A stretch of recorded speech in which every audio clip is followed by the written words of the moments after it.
We're in San Francisco, California at EnerCom's the Oil and Services Conference.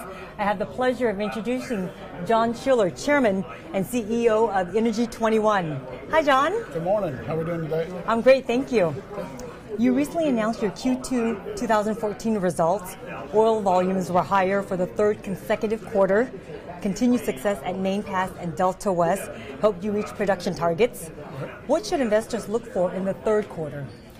Well, I think a couple of things. We're going to be consistent with the horizontal drill program. By the end of the third quarter, we're going to have a couple of rigs running at West Delta 73 that'll keep knocking out those good, solid couple of wells a quarter for every rig, horizontal wells that continue to give us that oil production growth.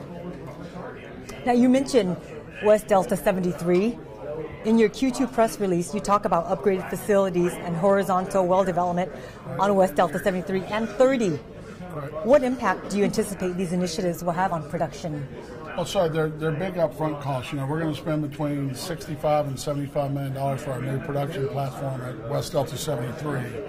When we get that in, we'll move a rig over there and we'll be able to drill about 18 wells, which will be essentially 2+ years of drilling, bringing on, an average of 1,750 barrels oil a day per well. So it's going to be a nice production impact.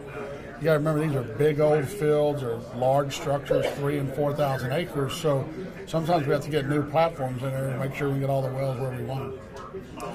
Now, your 2014 CapEx budget totals about $705 million. Talk to us about how you are allocating capital and how that capital is driving returns on your projects. Well, it's probably the toughest thing we do every year is allocating capital, because we've got a lot of oil projects that give you some fantastic returns. So we've seen this year that really the only gas we do is part of our joint venture with XXI. Everything else goes towards oil drilling, most of it towards development drilling. So the oil wells are always going to capture. We've got our salt plays like at Heron with Fieldwood that's capturing some money. We're delineating that discovery. But every year right now, as long as you're trying to live within cash flow, you're going to see a large percentage of it go to oil wells. In May 2013, you announced a share repurchase program. Give us an update on this program and where it stands now. Well, we bought back almost 12% of the stock. We had original $250 million authorized. We've spent all but $82 million of that. And then in addition, we bought another $78 million when we did our convertible. So we've been very happy with the program. We think that pulling that amount of shares off the market is the right way to do things. And how we look at it is we compare all our other opportunities with how cheap our stock is at any given time. And if we're a better buyer, we're going to buy our stock. John, despite your company's recent success and upside potential, your shares have been under pressure. What are investors missing, and what should they be focusing on? Well, I think we missed some numbers, and we got to fix that. We got to do away with what I call wasted dollars, money spent on wells that end up getting us no production, and we got to keep delivering solid growth from the horizontal wells. We got to show them the repeatability of the horizontal program, and I think the thing they're missing right now, and frankly, it's just investor fatigue, is how excited we are about where the deep drilling joint venture with FCX has gone. The onshore wells there are huge wells.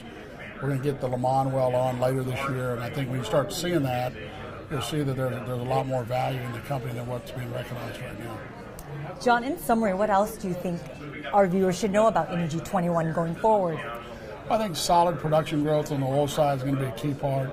The repeatability of the horizontal program, the size of these big oil fields that we're able to keep getting more oil out of the ground. The leverage there is pretty significant and has big impacts on our oil price and our stock price. And that's what we're going to focus on in delivering those results for our shareholders. Well, we wish you all the best of luck. All right. Thanks for having us. Thank you.